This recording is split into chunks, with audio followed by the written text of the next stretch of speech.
You and your family are going broke right now, and you don't even know it. Mr. Speaker, this chart shows the amount of money that we have in circulation in dollars.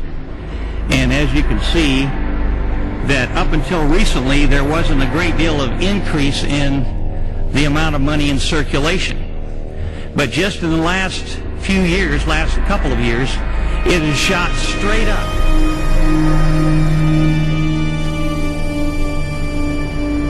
That up until recently, there wasn't a great deal of increase in the amount of money in circulation.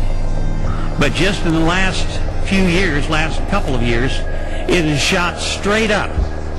Straight up. That means that we're seeing an inflationary trend unparalleled in American history, but that's not the end of it. People need to know that their money is going to buy a lot less if we continue down the road we're on. Now, what people need to understand is the excess printing of the United States currency is just another tax on the American people. It takes the value of the dollars that they have and makes them worth less in the long run. Meanwhile, you're still making roughly the same amount of money, yet the prices for everything from gas to milk are going up constantly, when in fact nothing is really going up in price. It's the dollar's actual value that's been dropping and not prices going up.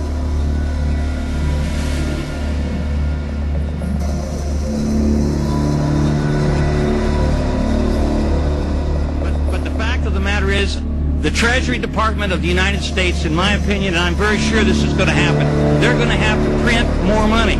Billions and billions of dollars in additional money.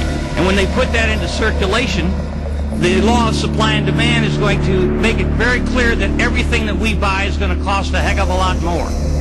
Now, if you have $100 and 100 quarts of milk, a quart of milk would cost $1. But if you triple the money supply and you have $300 and a quart of and 100 quarts of milk, it's going to cost $3 for a quart of milk.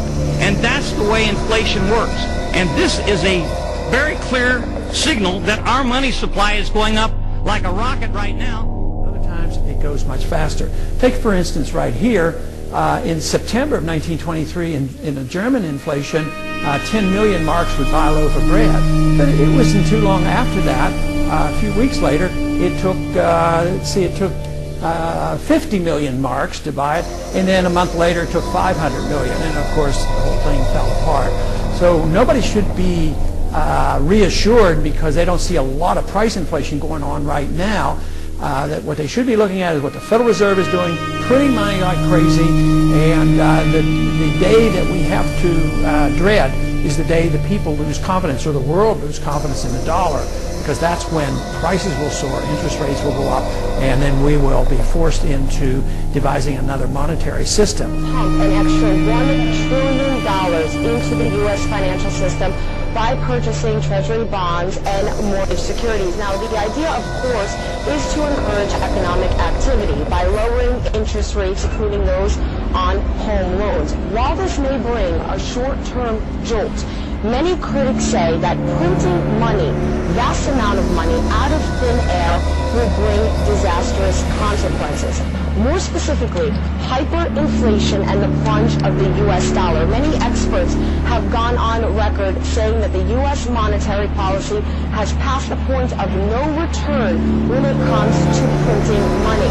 So Americans eventually one day may have a stash of cash at home, but if you go to a store and bread costs $10, $20, what is your money really worth?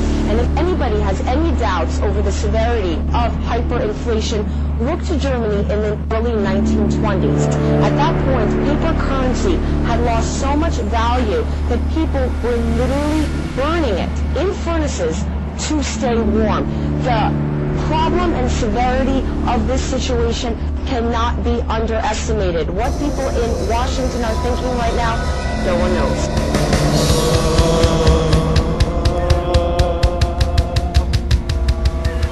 The Great War was over. On the 11th of November 1918, an armistice had been signed. In Britain and France, the survivors celebrated victory, the return of peace, and the end of bloodshed. They'd left behind the nightmare lands of death and destruction created by 4 years of war.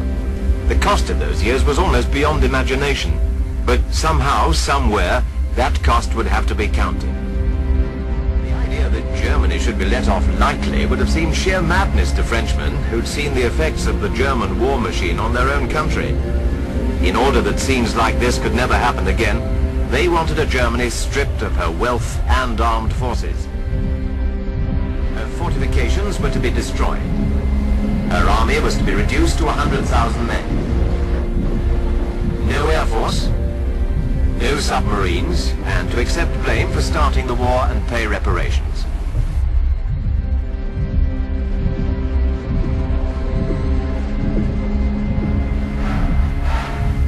The rebuilding of war-damaged France was costing the country a great deal of money. Germany was already in a bitter mood. Might not reparations only make things worse? But these arguments didn't impress the Allies, who fixed a sum of £6,600 million for the Germans to pay. For some time, the value of the mark had been dropping. As the value of the notes decreased, so the amount of notes needed to buy things grew. Banks became more and more hard-pressed to meet the ever-increasing demand for paper money. For their customers, suitcases replaced wallets. To meet this crisis and pay the strikers in the Ruhr, the government simply printed more money. And as it lost its value, so it cost more and more to pay wages, to buy food. Hundreds of thousands. Millions, whatever figure was printed on the notes, really meant nothing. The German mark was worthless. As in a fearful dream, people's life savings were blown away like leaves in a gale.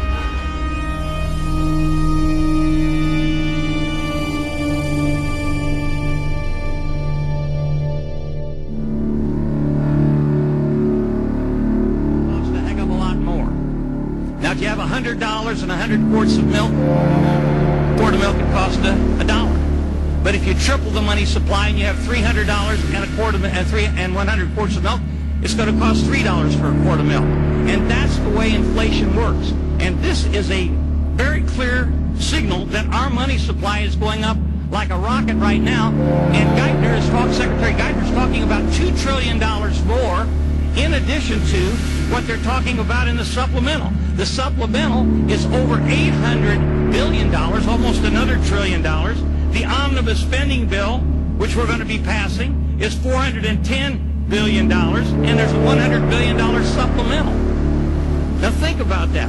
Where is all that money going to come from?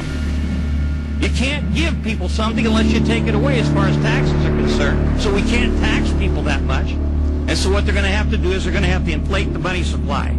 And they are going to do it. The manipulation of our money supply is something that everybody in this country ought to be concerned about.